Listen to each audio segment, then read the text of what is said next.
পাহাড়ের নাম হচ্ছে হেরা পাহাড়।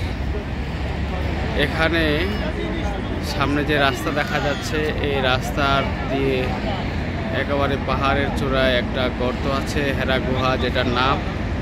এখানেই নবী করিম সাল্লাল্লাহু আলাইহি সাল্লামের উপর কুরআন নাজিল হয়েছিল।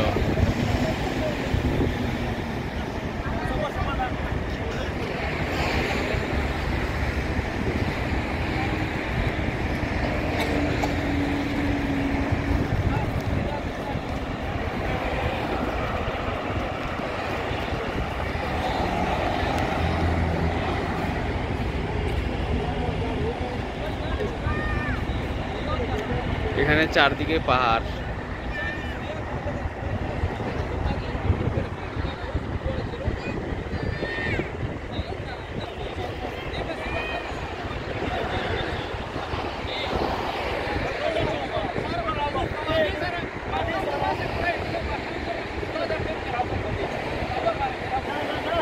এই যে এখানে দুটা পাহাড়ের চূড়া দেখা যাচ্ছে, এটার যে কোনো একটাতে প্রচন্ড রোদ, সামনে যাওয়ার ব্যবস্থা নাই, প্রচন্ড রোদ।